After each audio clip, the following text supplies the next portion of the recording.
بسم الله الرحمن الرحيم قل تعالوا أتل ما حرم ربكم عليكم ألا تشركوا به شيئا وبالوالدين إحسانا ولا تقتلوا أولادكم من إملاق نحن نرزقكم وإياهم ولا تقربوا الفواحش ما ظهر منها وما بطن ولا تقتلوا النفس التي حرم الله إلا بالحق ذلكم وصاكم به لعلكم تعقلون ولا تقربوا مال اليتيم إلا بالتي هي أحسن حتى يبلغ أشده وأوفوا الكيل والميزان بالقسط لا نكلف نفسا إلا وسعها وإذا قلتم فاعدلوا ولو كان ذا قربى وبعهد الله أوفوا ذلكم وصاكم به لعلكم تذكرون وأن هذا صراطي مستقيما فاتبعوه ولا تتبعوا السبل فتفرق بكم عن سبيله ذلكم وصاكم به لعلكم تتقون ثم آتينا موسى الكتاب تماما على الذي أحسن وتفصيلا لكل شيء وهدى ورحمة لعلهم بلقاء ربهم يؤمنون وهذا كتاب أنزلناه مبارك فاتبعوه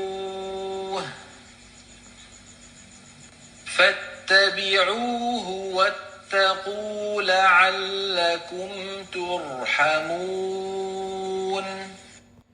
رب اشرح لي صدري ويسر لي أمري واحلل عقدة من لساني يفقه قولي ربي زدني علما ربي زدني علما ربي زدني علما اللهم فقهنا في الدين اللهم فقهنا في الدين اللهم إني أسألك علما نافعا وعملا متقبلا ورزقا طيبا اللهم انفعنا بما علمتنا وعلمنا ما ينفعنا وزدنا علما الحمد لله نحمده ونستعينه ونعوذ بالله من شرور أنفسنا ومن سيئات أعمالنا من يهده الله فلا مضل له ومن يضلل فلا هادي له اللهم أرنا الحق حقا وارزقنا اتباعه وأرنا الباطل باطلا وارزقنا اجتنابه الحمد للہ رب العالمین والصلاة والسلام علی اشرف الانبیاء والمرسلین نبینا محمد وعلی آلہ وصحبہ اجمعین۔ اللہ رب لا اشرک به شیئا اللہم لا سہل الا ما جعلته سہلا وانت تجعل الحزن سہلا اذا شئت وأفوض أمري إلى الله إن الله بصير بالعباد۔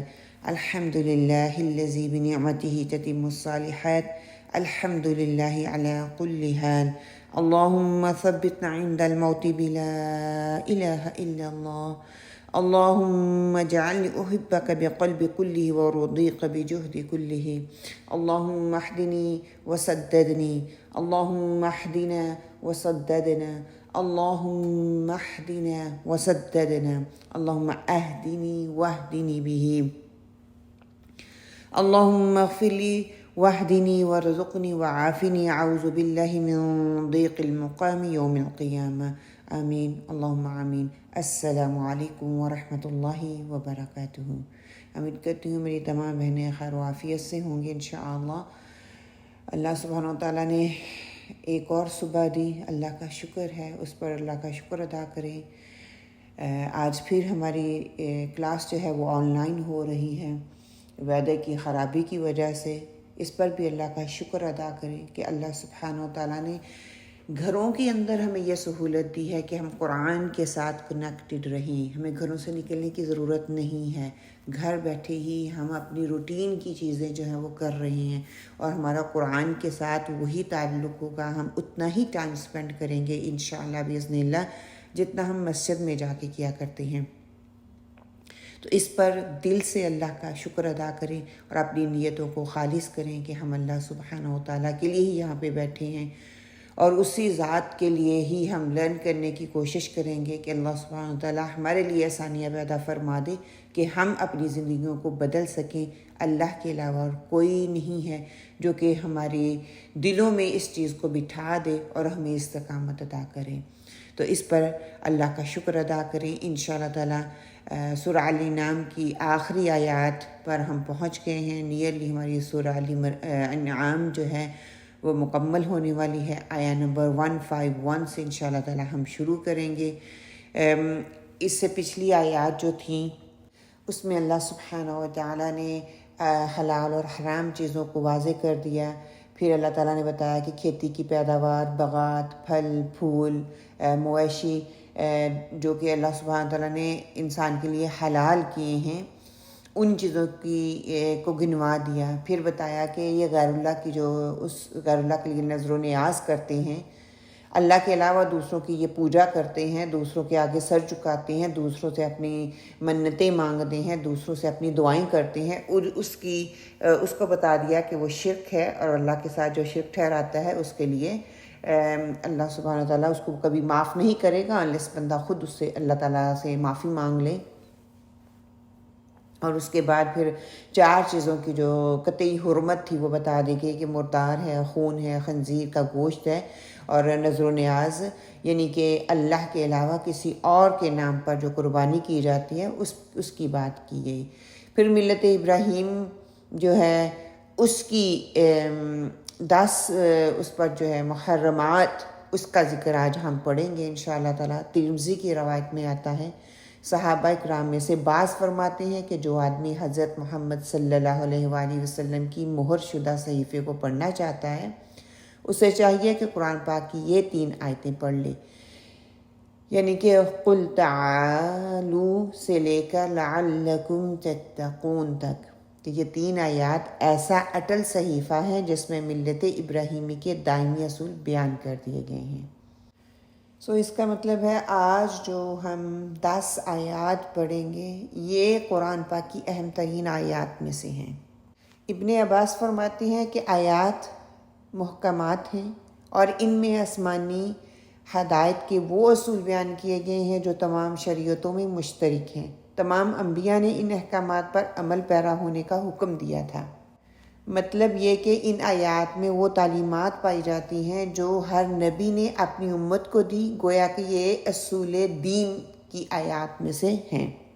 کعب بن احبار جو کہ تورات کے ماہر عالم تھے، پہلے وہ یہودی تھے پھر وہ مسلمان ہو گئے، وہ فرماتے ہیں کہ قرآن مجید کی وہ آیات جن میں 10 حرام چیزوں کا ذکر ہے، اللہ کی کتاب تورات میں بسم اللہ کے بعد انہی آیات سے شروع ہوتی ہیں۔ حضرت عبادہ بن صامت فرماتے ہیں کہ نبی کریم صلی اللہ علیہ وسلم نے فرمایا، کون ہے جو مجھ سے ان 3 آیتوں پر بیعت کر لے؟ پھر یہی 3 آیات تلاوت فرما کر ارشاد فرمایا، جو شخص اس بیعت کو پورا کرے گا تو اس کا اجر اللہ کے ذمہ ہوگا۔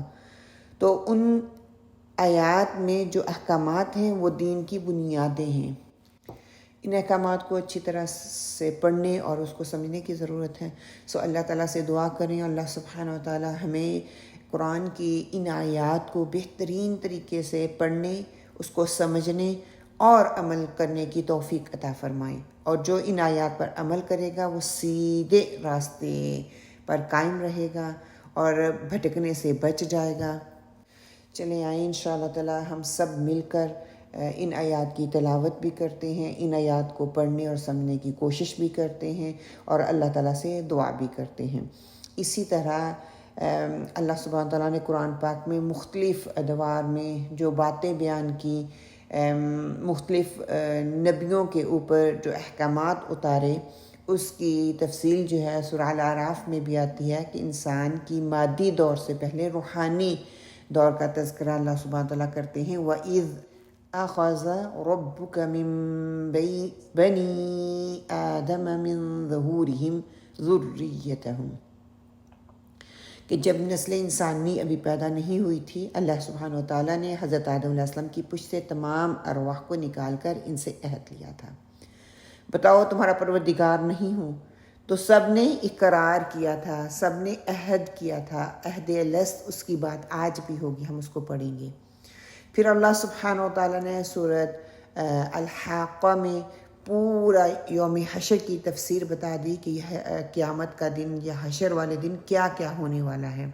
حضرت علی رضی اللہ سے روایت ہے، وہ کہتے ہیں کہ جب قریش کی مخالفت حد سے بڑھ گئی تو حضور صلی اللہ علیہ وآلہ وسلم نے اپنی دعوت دوسرے قبائل کے سامنے پیش کرنا شروع کر دی۔ خاص طور پر حج کے موقع پر لوگوں کو کثیر تعداد میں آپ نے جمع کیا، وہاں پہ کثیر تعداد جمع ہوتی ہے، تو آپ نے ان کے سامنے دین کی تعلیمات پیش کی۔ ترمذی کی یہ روایت ہے جو میں آپ کے سامنے رکھنے لگی ہوں۔ آپ دوسرے قبائل کے لوگوں سے فرماتے، اے لوگوں، تم میں سے کوئی ہے جو میری حمایتی بن جائے تاکہ میں اللہ کا پیغام دوسروں تک پہنچا سکوں؟ فرماتے تھے، ان قریشن قد منعونی ان ابلغ رسالتہ، کہ قریش نے تو مجھے اللہ کا پیغام پہنچانے سے روک دیا ہے، اب اس معاملے میں کون میری مدد کرنے کو تیار ہے؟ حضرت علی رضی اللہ فرماتے ہیں کہ ایسے ہی ایک موقع پر حضرت ابوبکر صدیق موجود تھے رضی اللہ، مینا کا مقام تھا، بعض قبائل سے ملاقات ہوئی تو آپ صلی اللہ علیہ وسلم نے قبیلے کے سرداران سے بات کی، ان کا نام بتاتے ہیں، مفروق اور ہانی سے تبلیغ اسلام کیا۔ آپ نے ان سے بات کی تو مفروق جو تھے وہ کہنے لگا، اے قریش کے بھائی، آپ کیا چیز پیش کرتے ہو؟ اس پر آپ صلی اللہ علیہ وسلم نے یہی آیات پڑھ کر ان کو سنائی تو مفروق کہنے لگا کہ اس آیت کریمہ میں ایسی بنیادی اور اخلاقی تعلیم ہے کہ ہر سلیم الفطرت انسان اسے ماننے پر مجبور ہے۔ اس نے تسلیم کیا کہ قریش آپ صلی اللہ علیہ وسلم پر جھوٹ باندھتے ہیں، آپ کا قول مکار اخلاق کا ایک اعلیٰ نمونہ ہے۔ آپ نے اس سے مزید کچھ باتیں کی اور فرمایا، اگر اس پروگرام کو مان لو تو وہ وقت دور نہیں جب ساری دنیا کی قومیں تمہاری غلام بن جائیں گی، حتیٰ کہ کیس و کسریٰ بھی تمہارے متحد ہو جائیں گے۔ اس پر دونوں اشخاص کو سخت تعجب ہوا کہ کیس و کسریٰ جیسی عظیم طاقتیں جو ہیں وہ کیسے مغلوب ہو سکتی ہیں۔ تو اس پر پھر آپ صلی اللہ علیہ وسلم نے دین اسلام کی حقانیت ظاہر کی اور پھر ان آیات کو جو ہے اس مجلس میں پڑھ کر سنایا، جو آج انشاءاللہ ہم پڑھیں گے۔ چلیں اللہ کا نام لے کر ہم ان آیات کو شروع کرتے ہیں۔ حلال اور حرام صرف اللہ سبحانہ تعالیٰ کی طرف سے مقرر کردہ ہیں۔ آیت نمبر 151 کا آپ ٹائٹل لکھ لیں۔ کیونکہ ہم آن لائن کر رہے ہیں تو میں انشاءاللہ تعالیٰ آہستہ آہستہ پڑھنے کی کوشش کروں گی، لفظ بہ لفظ ترجمہ، تو آپ بھی اپنے پاس اس کو دہراتے جائیں انشاءاللہ۔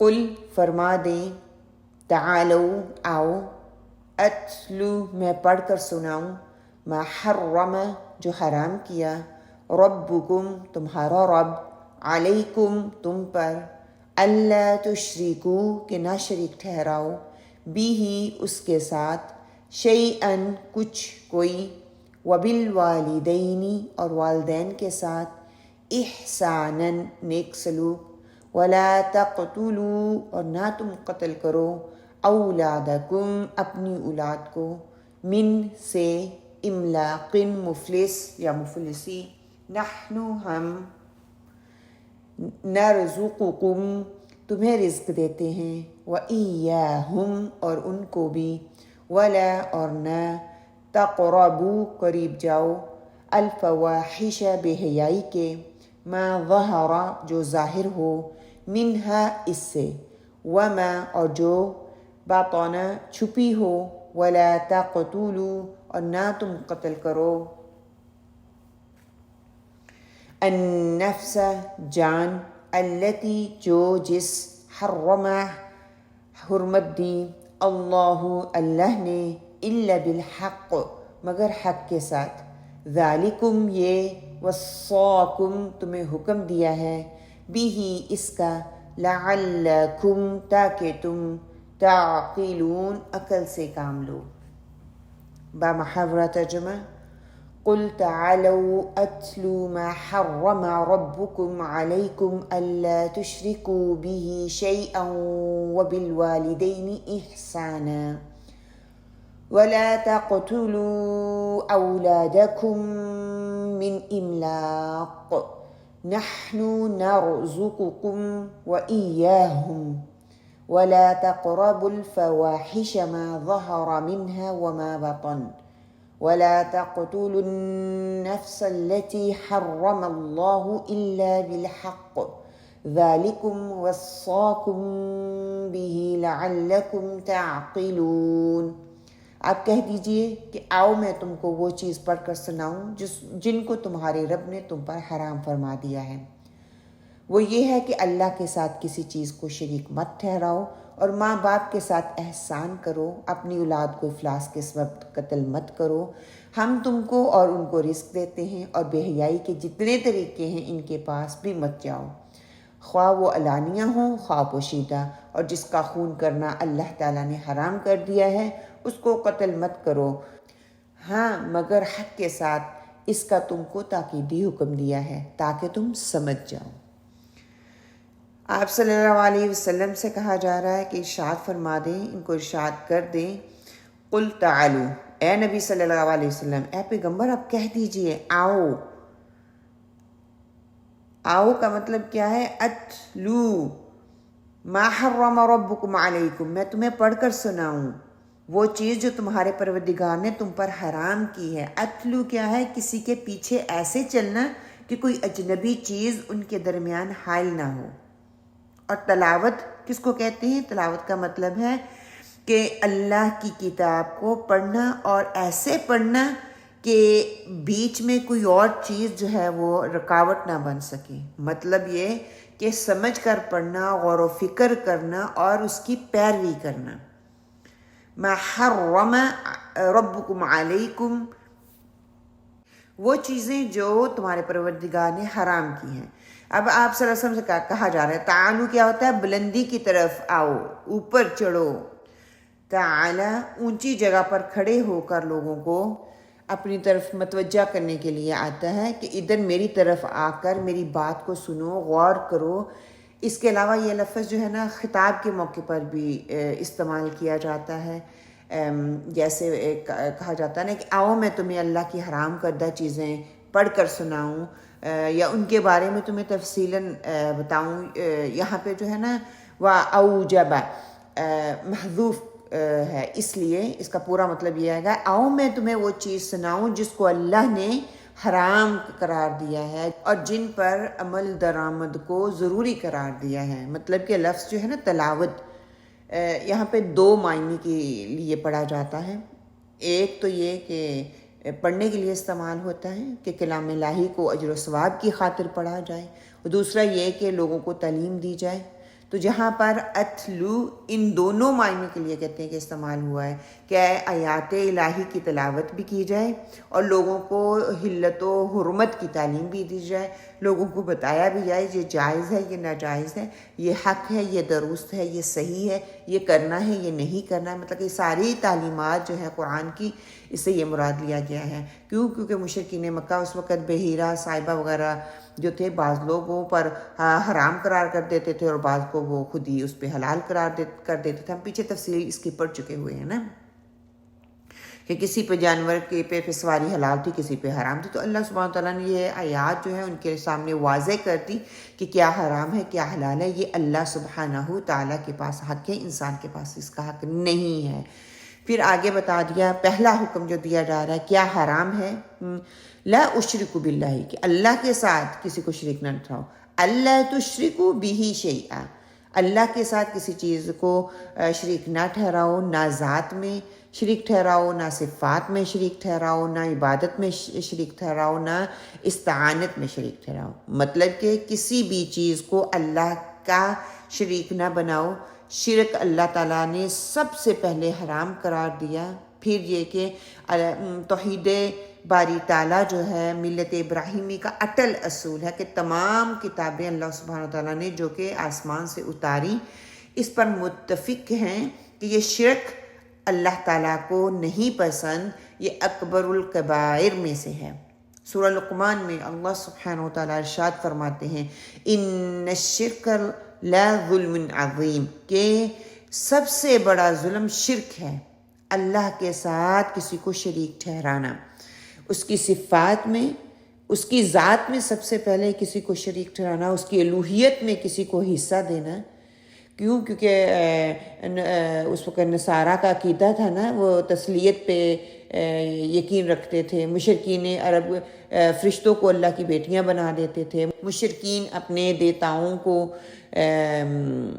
اپنے شاہی خاندان کو جن سے عالیہ کے افراد قرار دیتے تھے۔ تو یہ سب شرک فی ذات ہے، اللہ کی ذات میں شرک ٹھہرانا۔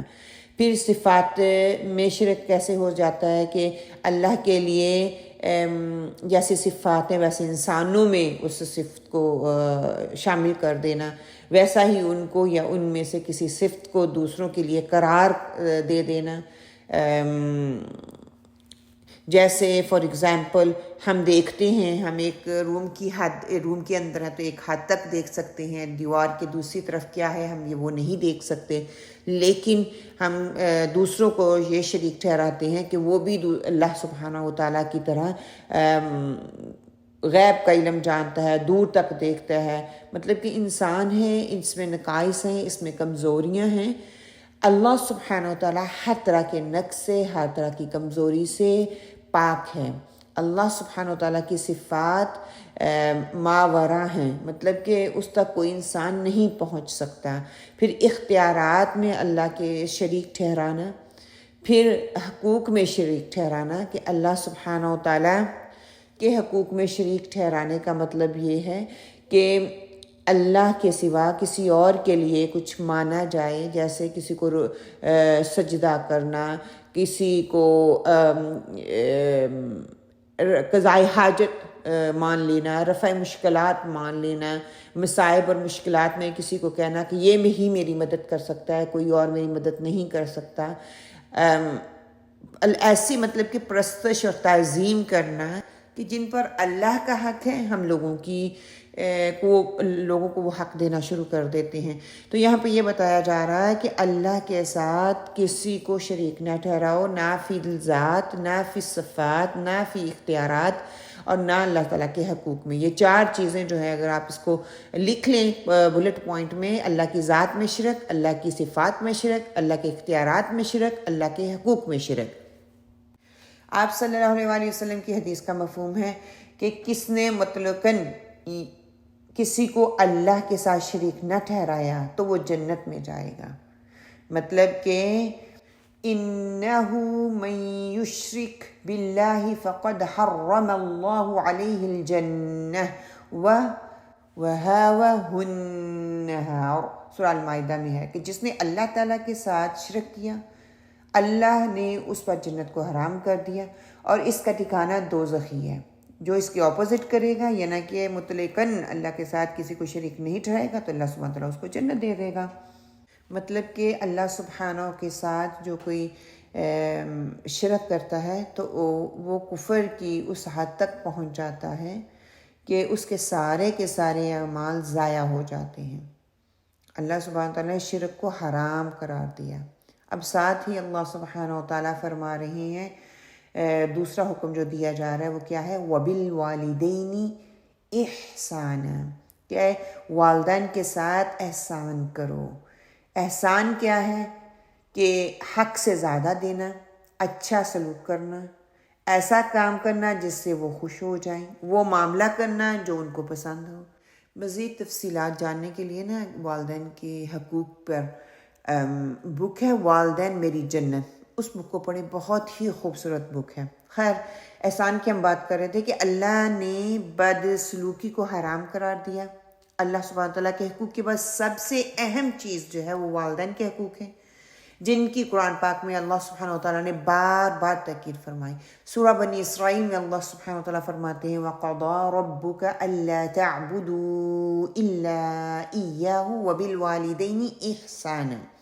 تیرے رب نے یہ حکم دیا ہے کہ اس کے سوا کسی کی عبادت نہ کرو اور والدین کے ساتھ حسن سلوک سے پیش آؤ. کہ والدین کسی انسان کے قریب ترین محسن ہوتے ہیں، وہ اپنے بچوں کو بلوث محبت کرتے ہیں، ان کی پرورش کرتے ہیں، ان پر احسان کرنا لازم اور عقوق یعنی کہ ان کو اذیت دینا وہ حرام میں آ جاتا ہے. اس پہ مفسرین کی بہت سی آراء ہمیں ملتی ہیں کہ ماں باپ کو نہ زبان سے تکلیف پہنچائی جائے نہ کسی عمل سے ان کو تکلیف پہنچائی جائے، یہ چیزیں جو ہیں یہ قطعی حرام میں آ جاتی ہیں. آپ صلی اللہ علیہ وسلم کا ارشاد ہے وہ شخص بدبخت اور شقی ہے جس نے والدین میں سے ایک یا دونوں کو پایا مگر ان کی خدمت کر کے جنت کا ٹکٹ حاصل نہ کیا.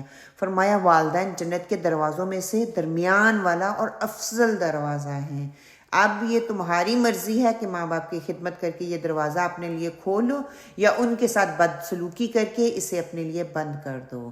فرمایا کہ والدین کے ساتھ نیک سلوک اور احسان کرنا ضروری ہے اور ان کو تکلیف دینا حرام کے زمرے میں آ جاتا ہے. اسی طرح والدین کے حقوق کے حوالے سے محدثین اور فقہاء کرام کا جو اپینین ہے وہ ہمارے سامنے آتا ہے. وہ کہتے ہیں کہ ماں باپ دونوں کے ساتھ حسن سلوک کیا جائے، دونوں ہی حسن سلوک کے مستحق ہیں.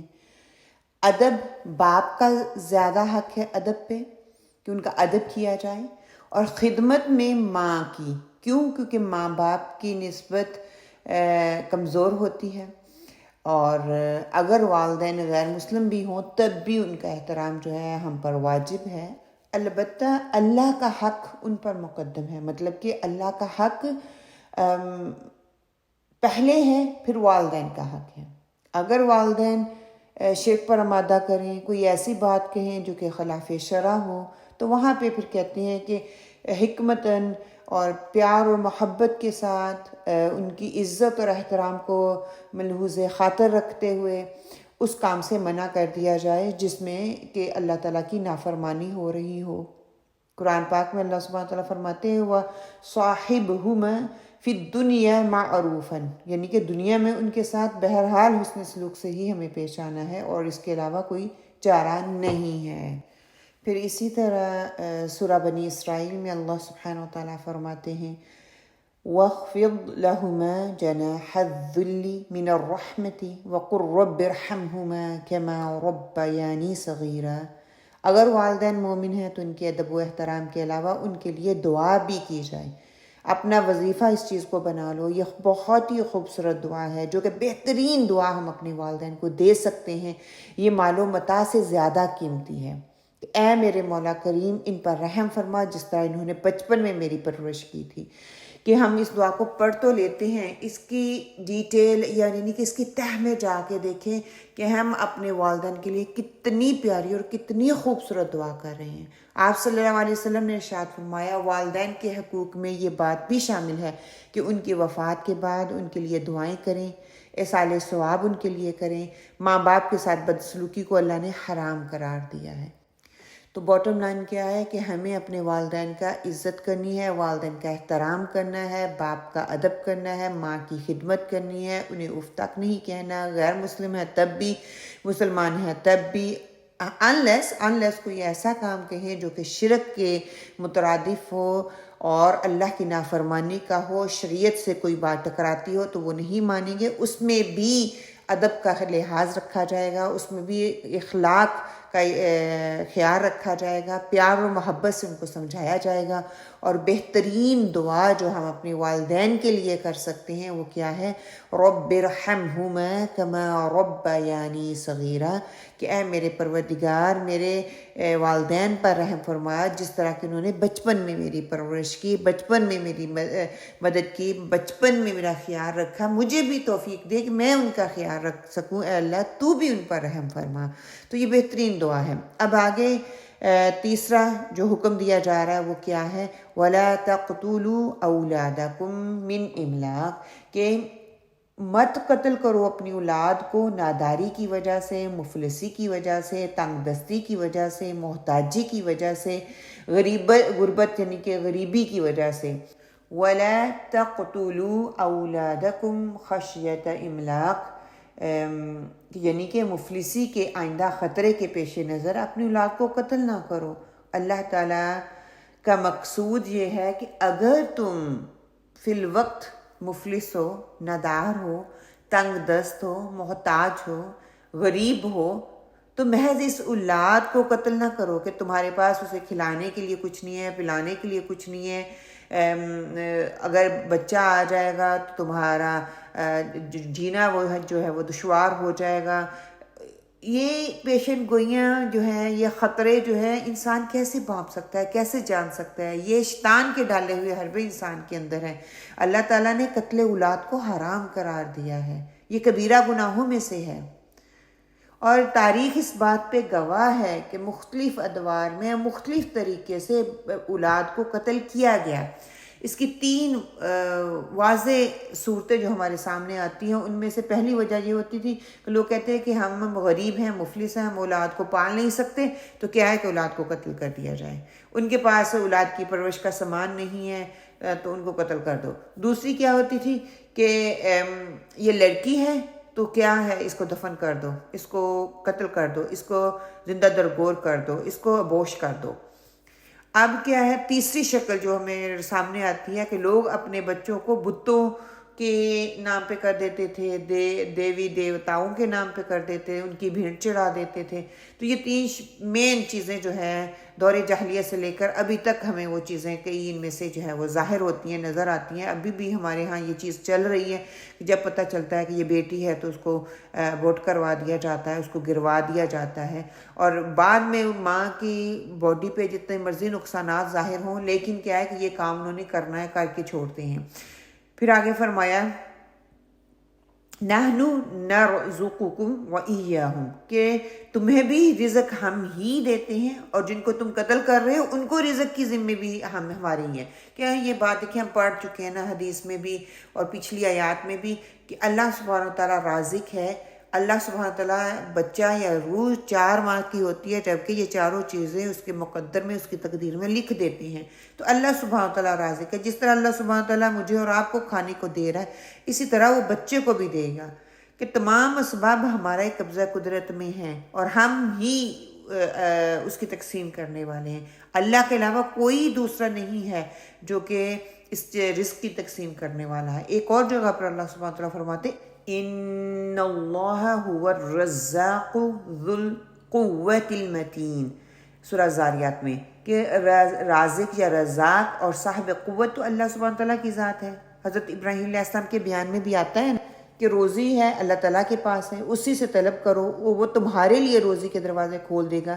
اور تیسرا جو جرم یہ کرتے تھے کیا، مفلسی کے خوف سے اپنی اولاد کو قتل کر دیتے تھے۔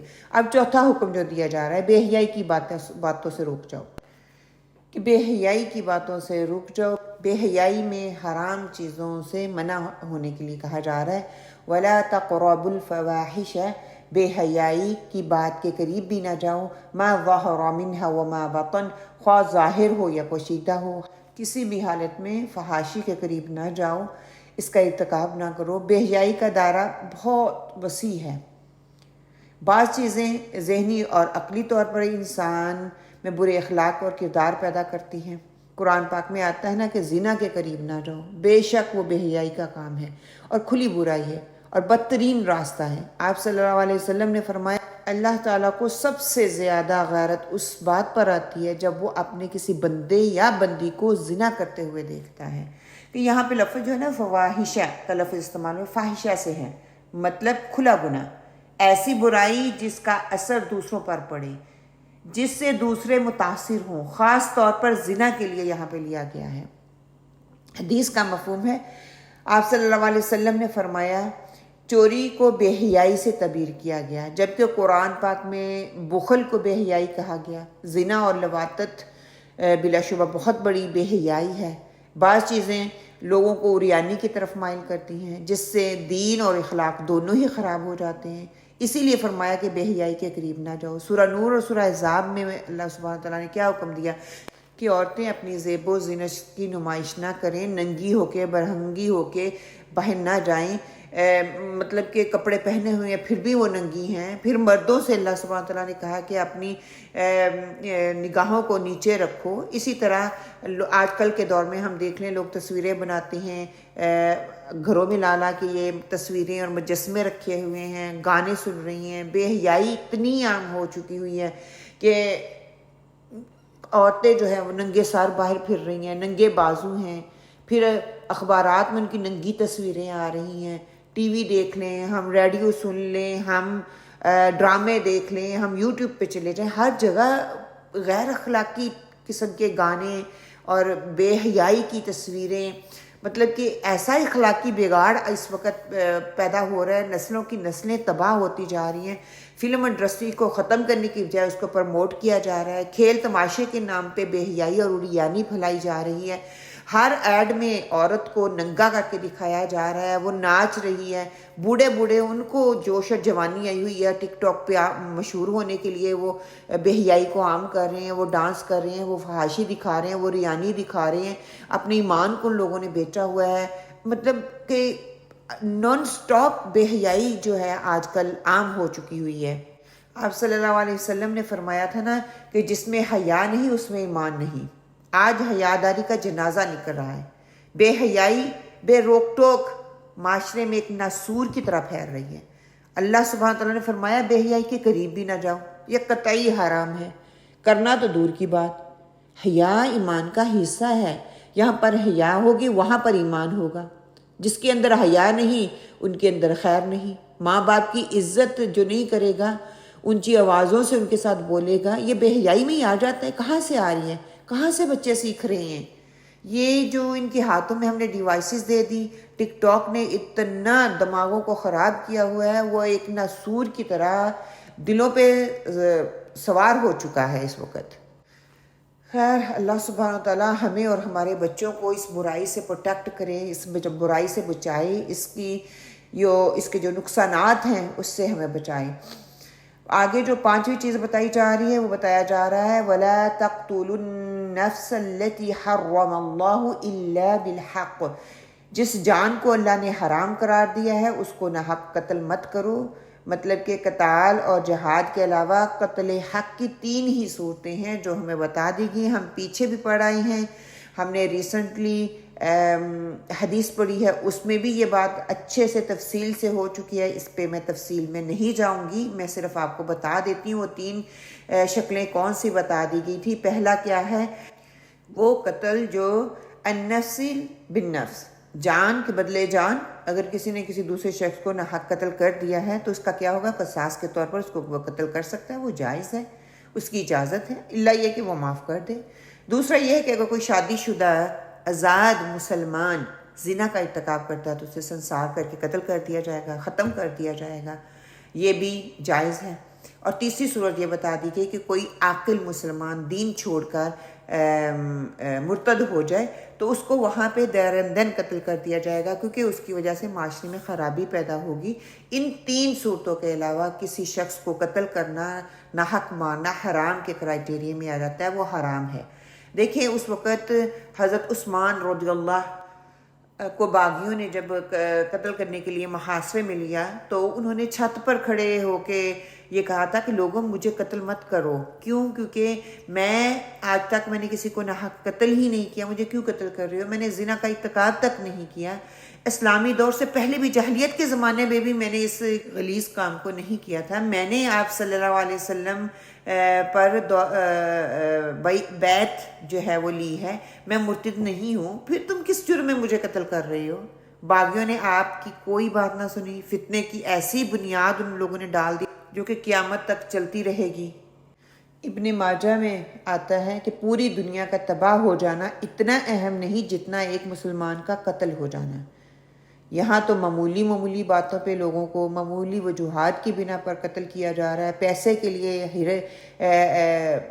یہ موبائل فون کے لیے قتل کر دیا جاتا ہے، صرف زیور لینے کے لیے قتل کر دیا جاتا ہے، چھوٹی چھوٹی رنجشیں ہوتی ہیں، انسان کو قتل کر دیتے ہیں، بھائی کو قتل کر دیتا ہے، سیاست کے لیے لوگ ایک دوسرے کو قتل کر دیتے ہیں۔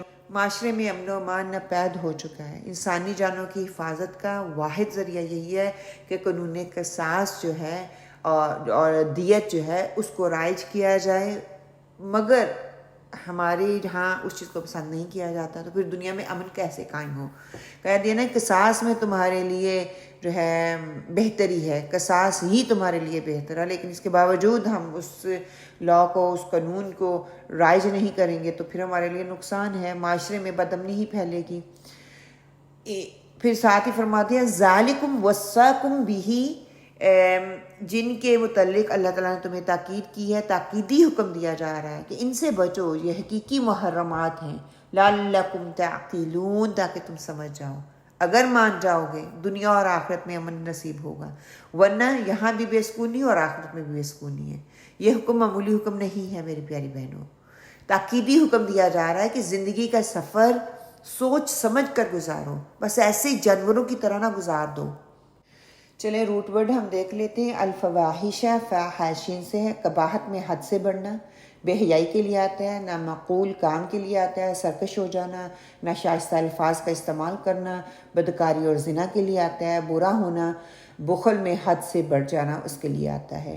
ظاہرہ سے ہے، پیٹھ یا پشت کے لیے آتا ہے، بوجھ کے لیے آتا ہے، زمین کا اندرونی حصہ اس کے لیے آتا ہے، مددگار کے لیے یہ لفظ استعمال کیا جاتا ہے، وہ چیز جسے پس پشت ڈال کر بھولی بسری کر دیا جائے اس کے لیے آتا ہے، خاوند کا بیوی کو ماں کی پشت کی طرح کہنا اس کے لیے آتا ہے، کسی چیز کا زمین کے اندر غائب ہو جانا اس کے لیے آتا ہے۔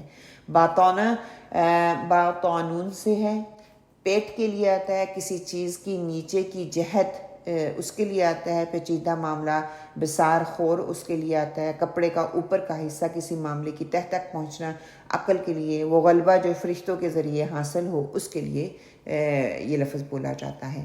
تفسیری نکات سے ہم نے کیا لیا ہے کہ پروردگار کی حرام کی ہوئی چیزیں وہ نہیں جو انسان توہمات کی بنیاد پر حرام قرار دے، بلکہ اصل حرمات وہ ہیں جو اللہ نے اپنی شریعت میں قائم کی ہیں۔ یہاں ہمیں بتا دیا گیا کہ ہمیں کیا کرنا چاہیے اور کیا نہیں کرنا چاہیے۔ اللہ کے ساتھ کسی کو شریک نہیں ٹھہرانا، اللہ کے بعد سب سے بڑا حق والدین کا حق ہے، اور ہر قسم کی فواحش سے بچنا ہے، یعنی کہ بدکاری علانیہ کی جائے جب وہ چھپ کر کی جائے، ہر حال میں حرام ہے وہ۔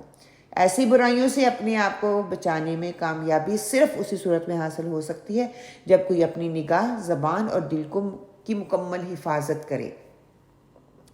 حدیث لے لیجئے، ابو ہریرہ سے روایت ہے، صحیح مسلم کی حدیث ہے، 6406 ہے۔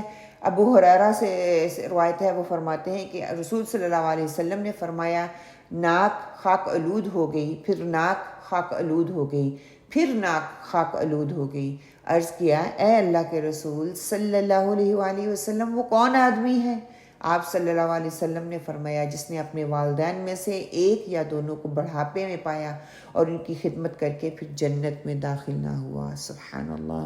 تو آج دیکھ لیں ہم اپنے والدین کی کتنی خدمت کر رہے ہیں، کتنا ان سے اجر چاہ رہے ہیں، کتنی ان کو تکلیف دے رہے ہیں یا کتنا ان کو سکون اور سکھ دے رہے ہیں۔ یہ ساری چیزیں ہمیں پنڈرون کرنے کے لیے ہیں۔ انسانوں کو تاکیدی حکم کیا دیا جا رہا ہے کہ اللہ کے ساتھ کسی کو شریک نہ کرنا، بے حیائی کے کاموں کے قریب بھی نہ جانا، والدین کے ساتھ اچھا سلوک کرنا، اولاد کو مفلسی کے ڈر سے قتل نہ کرنا، کسی کو ناحق قتل نہ کرنا، کہ یہ تاکیدی حکم ہے سارے کے سارے۔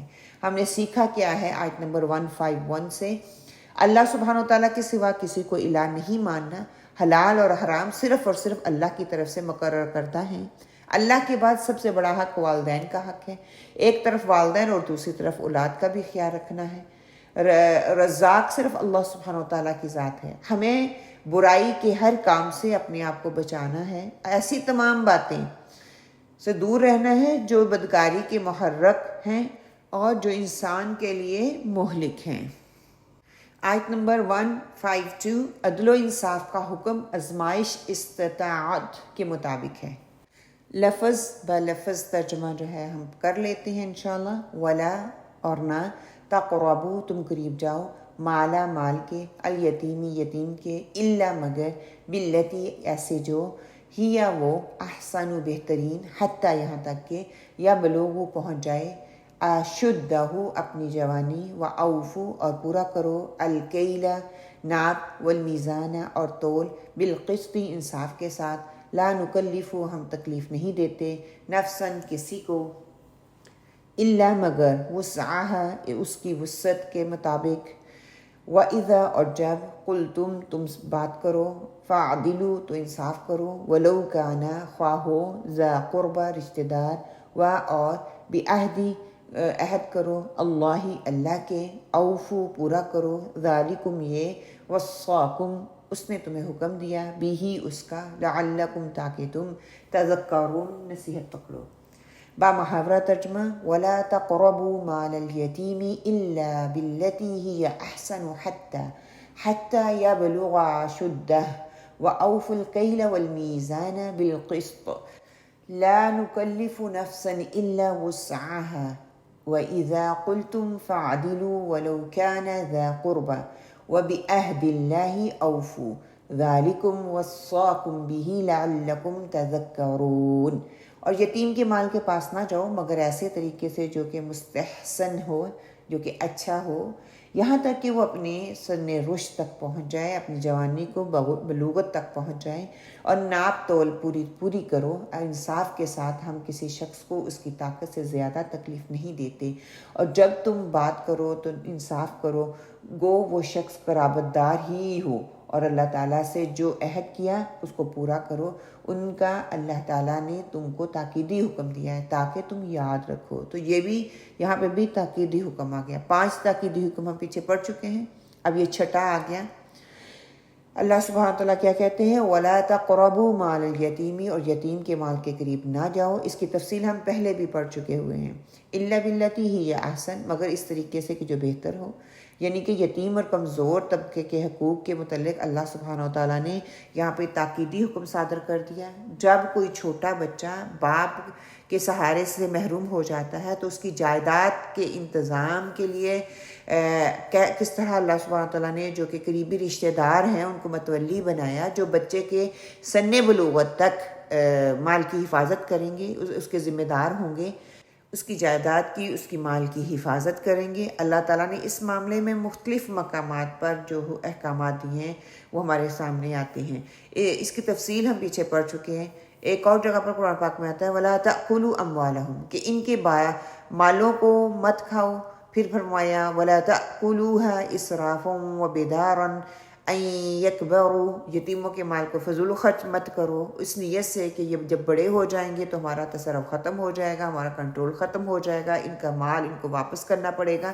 تو کیا ہے کہ سورۃ بقرہ میں اس کی تفصیل ہم پڑھ چکے ہیں، یتیموں کے مال کی حفاظت کرنے کا حکم کیسے دیا گیا تھا ہمیں۔ آپ صلی اللہ علیہ وسلم کے زمانے میں یتیموں کے متولی، کھانے میں یتیموں کو اپنے ساتھ ملا لیتے تھے. کیونکہ ان کا علیحدہ کھانا تیار کرنا ان کے لیے خرچہ بھی زیادہ آتا تھا، ان کے لیے مشکل بھی تھا، مشقت بھی تھا. جب اللہ تعالیٰ نے یتیموں کے مال کے متعلق بڑے سخت احکامات نازل فرمائے تو صحابہ کرام نے کہتے ہیں کہ ان کا کھانا بھی علیحدہ کر دیا تھا، وہ علیحدہ بناتے تھے اس خوف سے کہ کہیں ایک لقمہ بھی ان کے اندر نہ چلا جائے یتیم کے مال کا. مگر اس طرح یتیموں کا مال زیادہ خرچ ہوتا تھا. تو پھر سورۃ بقرہ کی وہ جو آیت ہے نا وَإِن تُخَالِطُوهُمْ فَإِخْوَانُكُمْ، کہ اگر تم انہیں کھانے وغیرہ پر میں ساتھ ملا لو وہ تمہارے بھائی ہیں، سو کے کھا سکتے ہو. اللہ تعالیٰ نے اس بات کی اجازت دی ہے. وَاللَّهُ يَعْلَمُ الْمُفْسِدِينَ المصلح، کہ اللہ تعالیٰ خوب جانتا ہے کہ کون فسادی ہے، کون صلح کرنے والا ہے. تم نیک نیتی سے کے ساتھ یتیم کے مال کی حفاظت کرو، اسے ناجائز طریقے سے ہڑپ کرنے کی کوشش نہ کرو. اللہ تعالیٰ تمہاری نیتوں کو سے بھی واقف ہے، تمہارے ارادوں سے بھی واقف ہے، تمہاری مشکلوں کو بھی دیکھ رہا ہے. تمہاری نیت کے مطابق تمہارے ساتھ سلوک کیا جائے گا. کہ مطلب کہ تم جب کھانا بناتے ہو تو کھانے میں ان کا حصہ بھی اگر ڈالو گے اتنا ہی جتنا ان کی ضرورت ہے، تو اللہ سبحانہ تعالیٰ خوب جانتا ہے تمہاری نیت کیا ہے. اس کو ظاہر کرنے کی ضرورت نہیں ہے. اللہ سبحانہ تعالیٰ تمہارا معاملہ تمہاری نیتوں کی اعتبار سے کرے گا. ایک اور جگہ پر اللہ سبحانہ تعالیٰ فرماتے ہیں ان الذین یأکلون اموال الیتیم ظلما انما یأکلون فی بطونہم، کہ جو لوگ یتیموں کا مال ناجائز طریقے سے کھاتے ہیں وہ اپنے پیٹوں میں آگ کھا رہے ہیں، آگ بھر رہے ہیں. یتیم کے مال کے قریب تک نہ جاؤ، اس کا تاکیدی حکم دیا جا رہا ہے. پھر کیا بتایا ہے کہ سن بلوغت حتیٰ یبلغ اشدہ، کہ وہ یتیم اپنی قوت یعنی کہ جوانی تک پہنچ جائے، اپنے سن بلوغت کو پہنچ جائے. یہاں پہ ہمیں مختلف آراء ملتی ہیں اشدہ کے حوالے سے مفسرین کی. کچھ کہتے ہیں اشدہ جو ہے شدت کی جمع ہے، شدتی کی جمع ہے، اور کچھ کہتے ہیں شدہ شدن کی جمع ہے. مطلب دونوں صورتوں میں یہی ہے کہ قوت مکمل ہونے تک یتیم کے مال کی حفاظت کرو، اس کے بعد اس یتیم کا جس کا وہ حصہ ہے اس کو لٹا دو. قوتوں کے حوالے سے بھی اب ڈیفرنٹ مفسرین کی ڈیفرنٹ آراء ہمارے سامنے آتی ہیں کہ وہ جسمانی قوت، ذہنی قوت اور اخلاقی قوت کے اعتبار سے اس لیول تک پہنچ جائے کہ وہ بوجھ اٹھانے کے قابل ہو سکے. ایسا نہ ہو کہ اس کا مال اس کو وقت سے پہلے دے دیا جائے تو وہ اپنے مال کو خراب کر لے، اس کے اندر سمجھ بوجھ اس لیول کی نہ ہو. کچھ فقہ کہتے ہیں کہ 18 سے 30 سال تک کی عمر کا تعین کرتے ہیں. کچھ اسکالرز کہتے ہیں کہ 25 سال کی عمر ہے. کچھ کہتے ہیں سن بلوغت سے مراد یتیم جب 32 سال کی عمر تک پہنچ جائے تو وہ اپنا مال جو ہے لے سکتا ہے. لیکن یہ پھر وہی بات آ جائے گی اگر وہ مینٹلی اس لیول تک نہیں ہے کہ وہ اپنی اس کی نگرانی اچھے طریقے سے کر سکتا ہے تو اس کا مال اس کے حوالے نہ کیا جائے. بہرحال اینی ہاؤ اس کا مال جو ہے یتیم کا مال اس کی سن بلوغت تک پہنچنے تک اس کو دے دو. پھر آگے بتا دیا گیا 7واں اصول جو ہمیں بتایا جا رہا ہے وَأَوْفُوا الْكَيْلَ وَالْمِيزَانَ بِالْقِسْطِ، اور ناپ اور تول کو انصاف کے ساتھ پورا کرو. یعنی کہ اللہ نے ناپ تول میں کمی کرنے کو حرام قرار دے دیا ہے. ناپ تول میں کمی کے جرم میں ہم پچھلی قوموں کا پڑھ چکے ہیں. جو قوم شعیب ایک مدین والوں کے ساتھ قرآن پاک میں بار بار ذکر کر کے بتا دیا گیا کہ وہ ناپ اور تول میں کس طرح سے کمی کرتے تھے، کس طرح اللہ سبحانہ تعالیٰ نے ان کو عذاب دیا. سورہ مطففین میں بھی ہم پڑھ چکے ہیں کہ ناپ تول میں کمی کرنے والوں کے لیے ہلاکت ہے، بربادی ہے. جب وہ لوگوں سے لیتے ہیں یستوفون تو پورا تول کے لیتے ہیں، اور جب ناپ تول کر دینے کی ضرورت ہوتی ہے دوسروں کو دیتے ہیں یخسرون، اس میں خسارہ کرتے ہیں، اس میں کمی کرتے ہیں. ایسا کرنا سخت گناہ ہے، حرام ہے. ناپ تول میں کمی خسارے کا سودا ہے، دنیا میں بھی اور آخرت میں بھی. ترمذی کی حدیث میں آتا ہے آپ صلی اللہ علیہ وسلم نے تاجوں سے خطاب فرمایا یا معشر التجار انما ولیتم امرین ہلکت فیہ امم من قبلکم، یعنی اے تاجروں کے گروہ تم 2 چیزوں ناپ اور تول کے ولی بنائے گئے ہو، یہ تمہارا دور ہے. مگر یاد رکھو ناپ اور تول میں خرابی کی وجہ سے پہلی امتیں تباہ ہو گئیں، لہٰذا تم اس معاملے میں خرابی نہ کرنا کہ ناپ اور تول میں کمی کرنا قطعاً حرام ہے. آپ صلی اللہ علیہ وسلم نے ایک اور جگہ پر ارشاد فرمایا جب کوئی چیز تول کر دو زن ورجع، تو تول میں بڑھا کر دو، اور اسی طرح پیمائش میں بھی کمی کی بجائے کچھ زیادہ ہی دے دو تاکہ تمہاری طرف سے کسی کا حق نہ رہ جائے۔ اور ساتھ ساتھ آپ صلی اللہ علیہ وسلم نے یہ بات بھی فرمائی کہ انسان کو اپنی طرف سے پوری کوشش کرنی چاہیے، کسی کا حق نہ ضائع ہو۔ اگر انسان کی نیک نیتی اور پوری کوشش کے باوجود کوئی کمی اور کوتاہی رہ جاتی ہے تو اللہ تعالیٰ اس پہ مواخذہ نہیں کرے گا، کیونکہ اس کی نیت نہیں ہے، اس کا ارادہ نہیں تھا۔ ایک چیز پوری توڑ کر دی جاتی ہے، مگر وہی چیز جب دوبارہ تولی جاتی ہے تو اس میں کمی پیدا ہو جاتی ہے۔ پھر فرمایا ایسی باتیں غیر اختیاری ہوتی ہیں، اللہ سبحانہ و تعالیٰ معاف فرما دے گا کیونکہ تمہارا ارادہ نہیں تھا۔ پھر فرمایا لا نکلف نفسا الا وسعها، ہم کسی نفس کو اس کی طاقت سے زیادہ تکلیف نہیں دیتے، کہ انسان کو اس معاملے میں خلوص نیت کے ساتھ حد المقدور کوشش کرنی چاہیے، کہ اس کے باوجود اگر کوئی خامی رہ جاتی ہے، کوئی نقص رہ جاتا ہے تو اللہ سبحانہ وتعالیٰ اس میں مواخذہ نہیں کرے گا۔ مطلب کہ ناپ تول میں کوئی کمی رہ جاتی ہے، کمی کو حرام قرار دیا اللہ تعالیٰ نے، رہ جاتی ہے تو اللہ تعالیٰ تمہارے نفس پر تم سے زیادہ بوجھ نہیں ڈالتا۔ تفسیر معرف القرآن میں آتا ہے کہ ناپ تول میں کمی پر وعید کا اطلاق ہر اس شخص کے اپنے فرائض منصبی پہ بھی ہوتا ہے، کہ اگر کسی شخص کو کوئی ایسا فرائض دے دیا گیا ہے، ہم صرف جب ناپ تول میں کمی کو کرتے ہیں نا کہ ناپ تول میں کمی کرنا ہی حرام ہے، اسی طرح کسی شخص کے پاس اللہ سبحانہ تعالیٰ نے کسی فرض کی ادائیگی دے دی ہے، کسی پہ کوئی جاب کی ذمہ داری ہے یا کوئی ایسا فرض اس کو دے دیا گیا ہے جس کا وہ ادا کرنا اس پہ فرض ہے، اگر وہ اس میں کوتاہی کرتا ہے تو وہ اس کے لیے حرام ہے۔ اگر کوئی مزدور ہے فار ایگزامپل تو وہ وقت تک کام نہیں کرتا، جس وقت تک اس کا کانٹریکٹ ہے تو وہ کیا ہے، وہ کمی کر رہا ہے اس چیز میں۔ اسی طرح آپ لگا لیں کوئی آفس میں کام کرنے والا ہے، کوئی اپنی ڈیوٹی دینے والا ہے، کوئی اسکول کی ٹیچر ہے، کوئی بھی مطلب الف سے لے کے یہ تک جتنی بھی جن کے اوپر ذمہ داریاں ڈالی جاتی ہیں وہ ان کو اپنی ڈیوٹی کو پورے طریقے سے ادا نہیں کرتے تو وہ بھی اس کمی کے مرتکب ہوتے ہیں، جو انہوں نے کانٹریکٹ کیا ہے وہ بھی اسی وعید میں آئیں گے۔ آگے فرما دیا فَإِذَا قُلْتُمْ فَعَدِلُوا، جب بات کرو تو انصاف کے ساتھ کرو، وَلَوْ كَانَ ذَا قُرْبَى، اگرچہ تمہارا قرابت داری کیوں نہ ہو۔ یہاں پر قول سے مراد فیصلہ بھی ہو سکتا ہے، شہادت بھی ہو سکتی ہے۔ مطلب یہ ہے کہ اگر تم کسی کے معاملے میں حاکم مقرر کیے گئے ہو تو تمہارا فیصلہ حق اور انصاف پر مبنی ہونا چاہیے اور ناانصافی کی بات نہیں ہونی چاہیے۔ خواہ فریق جو آپ کے جس کا مقدمہ آپ کے پاس لایا جا رہا ہے تمہارا اپنا رشتہ دار ہی کیوں نہ ہو، جہاں پر جس چیز کو حرام کیا جا رہا ہے وہ ناانصافی کو کہا جا رہا ہے۔ تو اس میں ہم کافی پہلے بھی باتیں کر چکے ہوئے ہیں کہ انصاف کا دامن آپ کا نہ چھوٹنا پائے۔ کوئی بھی معاملہ ہو، آپ کی بیٹی اور بہو کے درمیان ہے تو حق کا معاملہ کرو، ماں اور ساس کے درمیان ہے تو حق کا معاملہ کرو، سسر اور باپ کے درمیان ہے تو حق کے ساتھ فیصلہ کرو، بچوں کے درمیان ہے حق کے ساتھ فیصلہ کرو، کسی بھی رشتہ دار کے درمیان ہے حق کے ساتھ فیصلہ کرو کہ اس میں کوئی کمی اور کوتاہی نہ رہ جائے۔ ایک اور جگہ پر اللہ سبحانہ وتعالیٰ فرماتے ہیں وَأَقِيمُوا الشَّهَادَةَ لِلَّهِ، کہ ہمیشہ حق کی گواہی دو اور بات کرو تو انصاف سے کرو، اس کے خلاف کرنا حرام ہے۔ ساتھ ہی فرما دیا نواں حکم وَبِعَهْدِ اللَّهِ أَوْفُوا، اللہ تعالیٰ کے عہد کو پورا کرو۔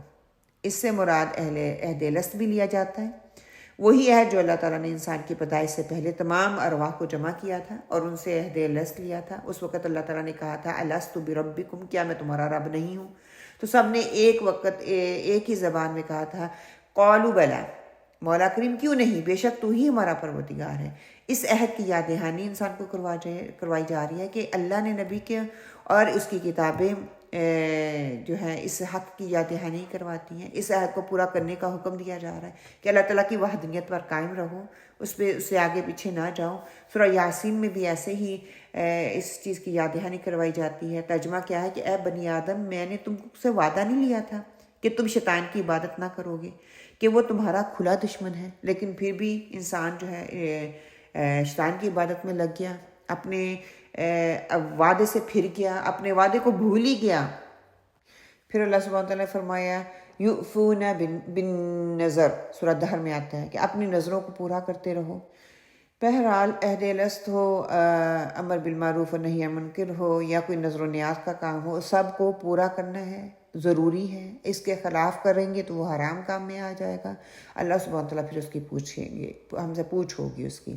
پھر ساتھ ہی فرما دیا اللہ سبحانہ وتعالیٰ نے ذالکم وصاکم بہ لعلکم تذکرون۔ اللہ اکبر، کہ اللہ تعالیٰ تمہیں تاکیدی حکم دے رہا ہے، another تاکیدی حکم، تاکہ تم نصیحت پکڑو۔ اچھا، وصیت کہتے کس کو ہیں؟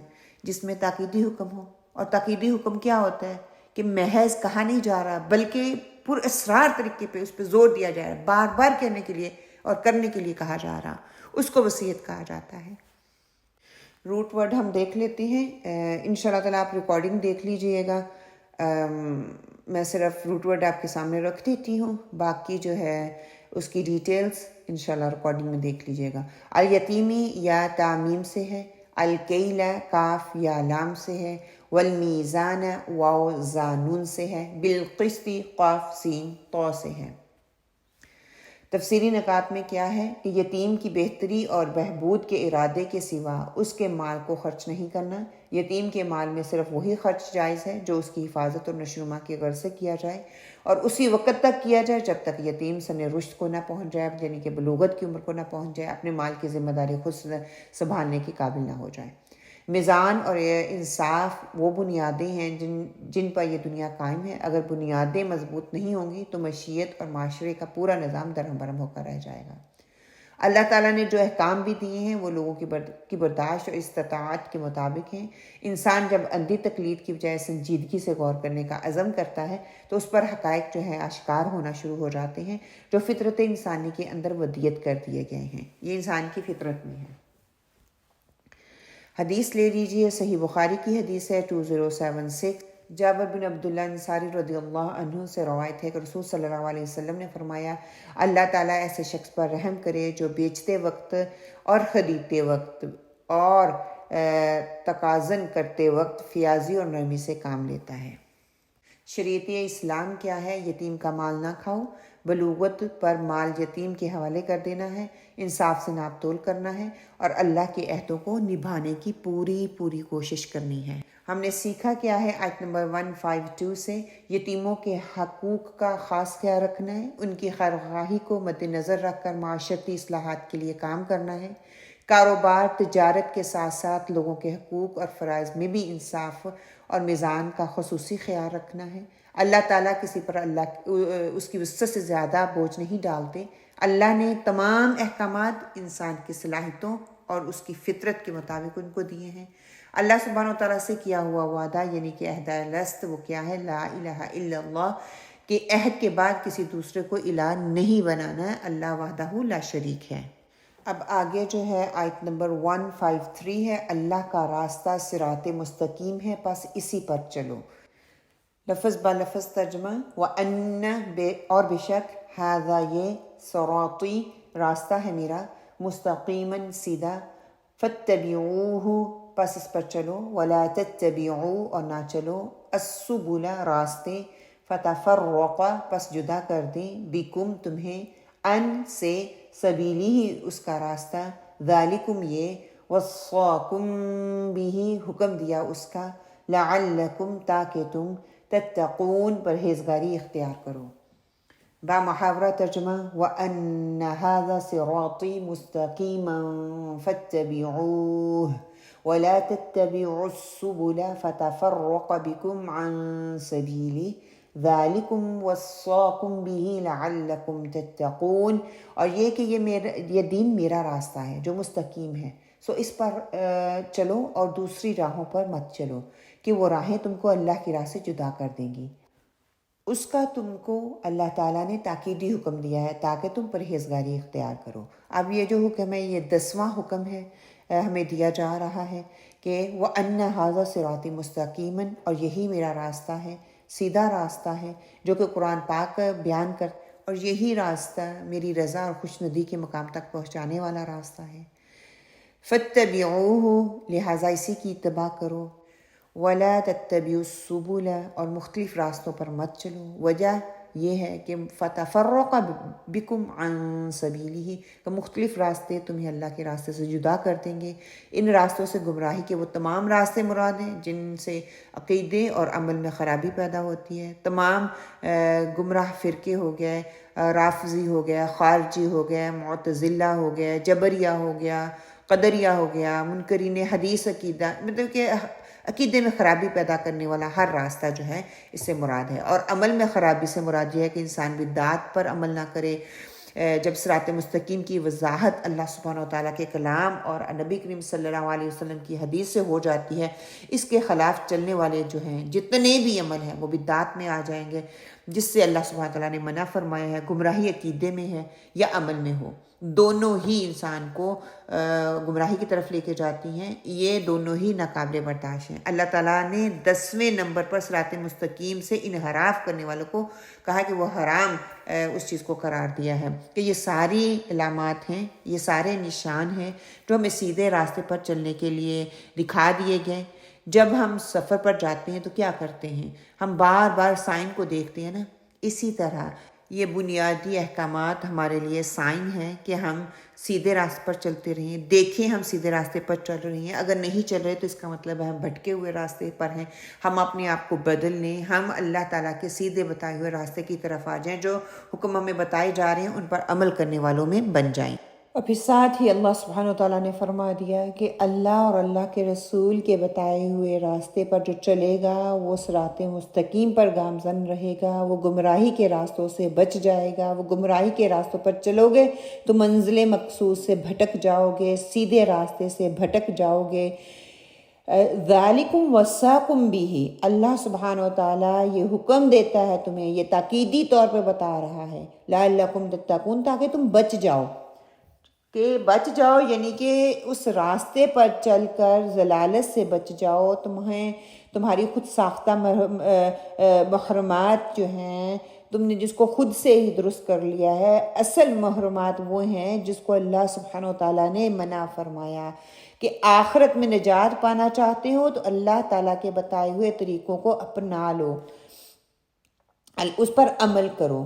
کہ یہاں پہ سبحان اللہ دیکھو کہ قرآن کی اتباع اللہ کی رحمت کا ذریعہ ہے، منبع ہدایت ہے، اور سارے احکامات فطری احکامات بتائے جا رہے ہیں، اور سارے کے سارے انبیاء کی پہلی جو شریعت ہے سارے اس پہ اتفاق کرتے ہیں، جو ان طریقوں پر عمل کرے گا وہ سیدھے راستے پر ہے۔ اللہ سبحانہ و تعالیٰ نے ہمیں کھل کر بتا دیا، اس میں صحیح نیت اور ارادہ ہو تو انسان کامیاب ہو جاتا ہے۔ اور یہاں پہ دیکھیں الفاظ کا چناؤ کتنا خوبصورت اللہ سبحانہ و تعالیٰ نے کیا ہے، کس طرح ایک آیت دوسرے کے ساتھ انٹر لنک ہو رہی ہے۔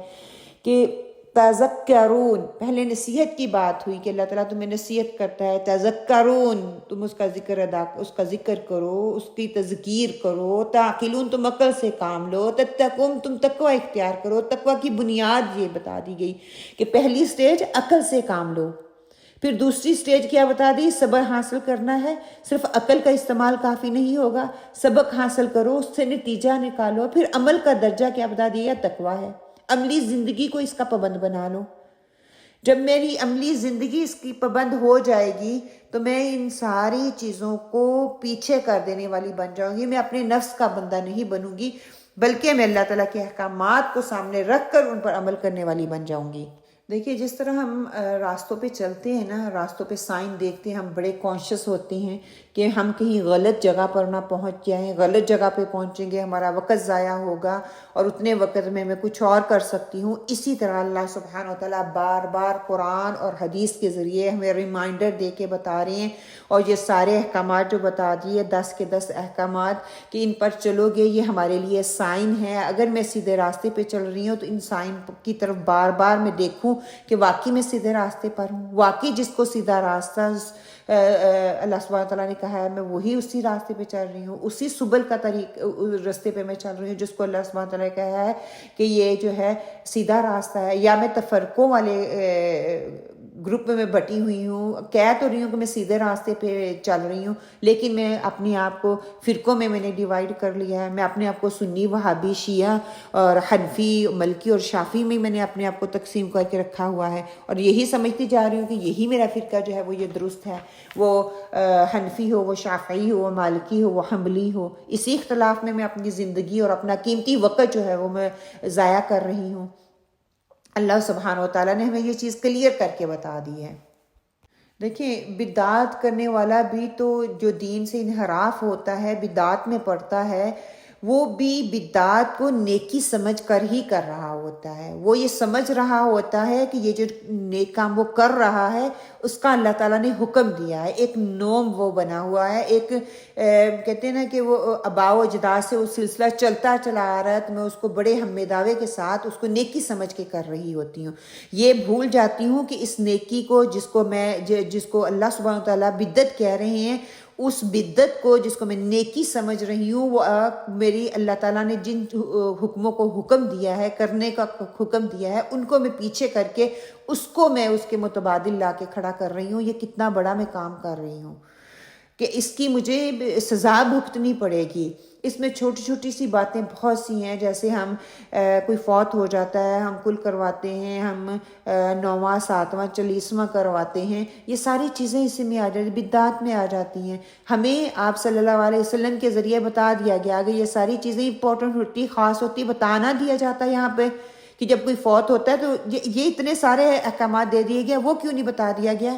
قرآن خوانی کرنا بتا دیا گیا، والد فوت ہو گیا، والدہ فوت ہوگی، ان کے صالح ثواب کے لیے یہ تو نہیں کہا گیا قرآن خوانی کرواؤ، ان کے کہا کہ ان کے صالح ثواب کے لیے صدقہ کر سکتے ہو، ان کے لیے دعا کر سکتے ہو. وہ صدقہ اور دعا جو لوگوں کو میں نے کھلانا ہے وہ میں کسی غریب کو دے دوں، تاکہ وہ چیز، وہ پیسہ، وہ فروٹ، وہ کھانا اس غریب کے 2 ٹائم کی روٹی کا سبب بن جائے، اس کا پیٹ بھرنے کا سبب بن جائے. لیکن نہیں، ہم لوگوں نے ایک یہ نوم بنایا ہوا ہے، وہ ریتن چلتا چلا آ رہا ہے اور وہ ہم کرتے جا رہے ہیں اور اللہ تعالیٰ کی نافرمانی کرتے جا رہے ہیں. اور بدعات میں ہم نے اپنے آپ کو ایسے گندا بدعات سے کر لیا کہ ہم سمجھ رہے ہیں کہ ہم ہی ٹھیک ہیں، ہمارا ہی طبقہ ٹھیک ہے، ہمارا ہی فرقہ ٹھیک ہے، ہم دوسرے کو سننا ہی نہیں چاہ رہے. اللہ سبحانہ تعالیٰ تو ہمیں کہہ رہے ہیں کہ ایک امت بن کے رہو، ایک نیشن بن کے رہو، ایک امت اور نیشن بن کے دوسروں کی ہدایت کا ذریعہ بنو. انشاءاللہ تعالیٰ آگے ہم روٹ ورڈ دیکھ لیتے ہیں. آیت نمبر 153 کے فتفرق، فا اور اوقاف سے ہے، پھٹنا، الگ ہونے والا ٹکڑا. طلوع فجر کے لیے آتا ہے، لوگوں کا گروہ یا جماعت اس کے لیے آتا ہے، حق کو باطل سے جدا کرنا، میاں بیوی میں جدائی ڈالنا. وہ اونٹنی جو کسی درندے کی وجہ سے بدک کر دور بھاگ جائے اس کے لیے آتا ہے. وہ مرغ جس کی قلغی شاخ در شاخ ہو، گردوں کی چربی کے لیے آتا ہے. دودھ میں پکائی ہوئی کھجور کے لیے آتا ہے. السبل سین بالام سے ہے کہ راستہ مسافر شاہراہ کے لیے آتا ہے، وہ راستہ جس میں سہولت کے ساتھ چلا جا سکے. طریقہ حق کے لیے آتا ہے، جس راہ پر آمد و رفت زیادہ ہو اس کے لیے آتا ہے. منزل مقصود سے دور شخص اس کے لیے آتا ہے. مونچھوں کے بال ان کے لیے آتا ہے. جوئے کے تیروں میں سے 5واں تیر جو ہے اس کے لیے استعمال ہوتا ہے. وَالصَّاقُمْ واو سوادیا سے ہے، واقعہ پیش آنے سے قبل کسی ناصحانہ انداز میں ہدایت کرنا، کہ نصیحت کے انداز میں. باہم گتھی ہوئی گھاس والی زمین کے لیے آتا ہے، کسی کو وصیت کرنے کے لیے آتا ہے، حکم دینے کے لیے آتا ہے، کسی کی فضیلت بیان کرنے کے لیے آتا ہے. تفسیری نکات میں لے لیجئے ہم نے کیا سیکھا. اپنی فطری عہد کو نبھاتے ہوئے اللہ کے بتائے ہوئے راستے پر چلنے کی تاکید کی گئی. انسان کی اپنی غفلت کی وجہ سے اس کی عقل پر جو پردے پڑ جاتا ہے نا، اس پردے سے باہر آ کر اپنے رب کو پہچانا جا سکتا ہے. یہ انسان خود ہے، اپنے نفس کے بندہ بن کے رہتا ہے، نفس کی سنتا ہے، نفس کے پیچھے چلتا ہے، اور اللہ تعالیٰ کو اپنی جو فطرت ہوتی ہے اس کو پس پشت ڈال دیتا ہے اور اپنی خواہشات کو آگے رکھتا ہے، تو وہ فطرت سے دور ہوتا چلا جاتا ہے. انسان کو گمراہ کرنے والی چیزیں کون سی ہیں؟ فرقہ بازی انسان کو گمراہ کر دیتی ہے، راستے سے ہٹا دیتی ہے.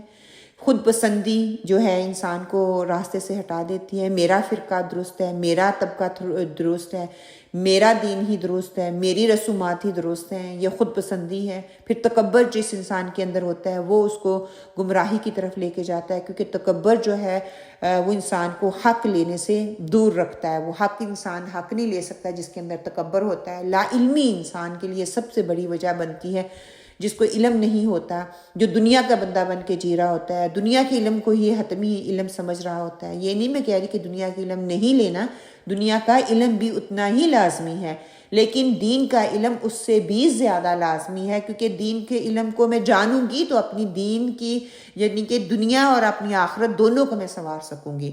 دینی جو دنیاوی علم ہے وہ تو صرف دنیا کو سنوارنے کے لیے ہے، اور دین کا علم میری دنیا بھی سنوارتا ہے اور میری آخرت بھی سنوارتا ہے۔ اور نفسانی خواہشات، وہی بات جو میں نے پہلے رکھی آپ کے ساتھ، کہ خواہشات اتنی ہو جاتی ہیں کہ میں نفس کا بندہ بن جاتی ہوں، ہر چیز میرے نفس پہ حاوی ہو رہی ہوتی ہے، جو میرا نفس کر رہا ہے وہ میں کر رہی ہوں۔ میں نے اٹھنا ہے، میں نے کھانا ہے، میں نے پینا ہے، جب دل کیا میں کوئی کام کر لوں، جب دل کیا میں نماز پڑھ لوں، جب دل کیا میں قرآن پڑھ لوں، نہیں دل کیا تو میں نہ قرآن پڑھ رہی ہوں، نہ میں نماز پڑھ رہی ہوں، نہ میں کسی کا حق دے رہی ہوں، میں سب کی حق تلفی کر رہی ہوں۔ مطلب کہ جو میرا دل کر رہا ہے یہ صحیح ہے تو وہ صحیح ہے، جو میرا دل کہہ رہا ہے، میرا نفس کہہ رہا ہے یہ غلط ہے تو وہ غلط ہے، میں اسی کی سنتی جا رہی ہوں۔ آدھی رات کو کھانا ہے، دل کر رہا ہے تو میں کھا رہی ہوں، نہیں دل کر رہا تو میں نہیں کھا رہی۔ مطلب کہ جو میرا دل جس کی طرف مجھے کنٹرول کر رہا ہے میں بس اسی کا بندہ بنی ہوئی ہوں۔ یہ لا علمی کی وجہ سے ایسے ہوتا ہے۔ سورہ انعام آیت نمبر 153 حدیث لے لیجئے، مسند احمد کی حدیث ہے، 326 ہے۔ سیدنا جابر بن عبداللہ کہتے ہیں ہم نبی کریم صلی اللہ علیہ وسلم کے پاس بیٹھے ہوئے تھے، بس آپ صلی اللہ علیہ وسلم نے اپنے سامنے والی سمت میں ایک سیدھا خط لگایا اور فرمایا یہ اللہ تعالیٰ کا راستہ ہے، سیدھا راستہ ہے، مستقیم راستہ ہے۔ پھر آپ صلی اللہ علیہ وسلم نے 2 لکیریں دائیں طرف اور 2 لکیریں بائیں طرف لگائیں اور فرمایا یہ شیطان کا راستہ ہے، دائیں اور بائیں، شیطان ہمارے دائیں اور بائیں میں ہے، مطلب کہ رکاوٹیں ہیں، ادھر سے بھی چیزیں کھینچیں گی اور ادھر سے بھی کھینچیں گی، اور یہ دونوں ہی راستے شیطان کے راستے ہیں، دونوں ہی ہمیں سیدھے راستے سے منحرف کرنے والے راستے ہیں، ہماری اٹریکشن سیدھے راستے سے پیچھے ہٹانے والے ہیں۔ دیکھیں آپ موٹر وے پہ جا رہے ہیں، آپ مڈل لین میں ہیں، آپ رائٹ کی طرف ایک وقت میں دیکھ سکتے ہیں یا لیفٹ کی طرف، اگر آپ کو کہیں رائٹ جاؤ لیفٹ جاؤ، رائٹ جاؤ لیفٹ جاؤ، آپ کی ٹینشن جو ہے وہ مڈل والے راستے پہ نہیں رہے گی، آپ کی لین میں نہیں رہے گی۔ تو یہ بالکل بتا دیا گیا کہ وہ دونوں راستے جو دائیں اور بائیں والے ہیں وہ شیطانی راستے ہیں۔ پھر آپ صلی اللہ علیہ وسلم نے درمیان والے سیدھے خط پر ہاتھ رکھا اور یہ آیت تلاوت فرمائی جو ابھی ہم نے پڑھی ہے، اور یہ کہا کہ یہ دین میرا راستہ ہے جو مستقیم ہے، سو اس راہ پر چلو اور دوسری راہوں پر مت چلو کہ وہ راہیں تم کو اللہ کی راہ سے جدا کر دیں گی۔ اس کا تم کو اللہ تعالیٰ نے تاکیدی حکم دیا ہے تاکہ تم پرہیزگاری اختیار کرو، تاکہ تم بچ جاؤ، بدعات میں نہ پڑو۔ یہ جو سیدھا راستہ ہے اس کے احکامات ہمیں بتا دیے گئے ہیں، یہ جو 10 احکامات ہم پڑھ رہے ہیں، 10ویں نمبر پہ کیوں بتایا گیا یہ سیدھا راستہ ہے؟ وہ 9 چیزیں جو ہیں مجھے نشاندہی کروانے کے لیے کافی ہیں کہ میں سیدھے راستے پہ ہوں، میں اس راستے پر ہوں جس راستے پر چلنے کا حکم دیا گیا ہے، یہ وہ صراط مستقیم ہے جس پہ آپ صلی اللہ علیہ وسلم نے چلنے کا حکم دیا۔ اگر مجھے میرے راستے میں مجھے یہ چیزیں نظر نہیں آ رہی تو اس کا مطلب ہے میں بھٹکے ہوئے راستے پہ ہوں، میں سیدھے راستے پہ نہیں چل رہی ہوں۔ سیکھا کیا ہے ہم نے اس آیت سے کہ سیدھا راستہ واضح کر دیا گیا، ہمیں بتا دیا گیا، اللہ کے بتائے ہوئے سیدھے راستے کو اپنانے میں ہی نجات ہے، دنیا میں بھی اور آخرت میں بھی۔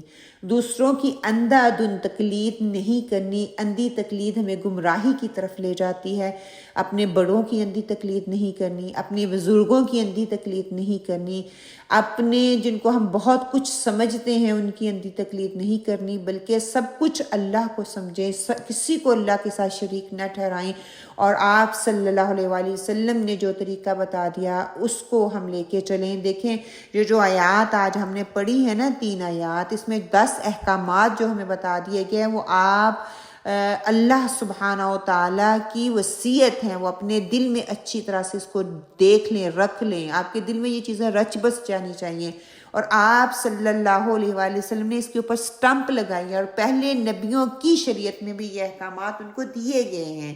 تو ان سب اندھی تقلید سے نکل کر میں نے ان ساری چیزوں کو اپنانا ہے جو کہ سبل یعنی کہ وہ راستہ ہے جو کہ صراط مستقیم کی طرف مجھے لے کے جانے والا ہے۔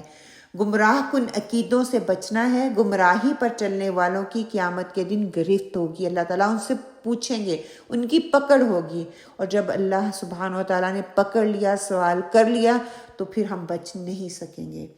آج کی ان آیات میں جو بھی ہم نے پڑھا ہے اللہ سبحانہ و تعالیٰ اس کو اپنے ہاں قبول فرما لے، اللہ سبحانہ و تعالیٰ ہمیں سیدھے راستے پر چلنے والوں میں بنا لے، اللہ سبحانہ و تعالیٰ جو بھی اللہ کی بات ہے وہ حق ہے، وہ سچ ہے، اللہ سبحانہ و تعالیٰ اسے ہمارے دلوں میں راسخ کر دے، جو بھی کمی اور کوتاہی رہی ہے وہ بشری تقاضا ہونے کے ناطے میرے اندر رہی ہے، میری زبان میں رہی ہے، میری زبان میں لکنت کی وجہ سے رہی ہے، میرے علم کی کمی کی وجہ سے ہے۔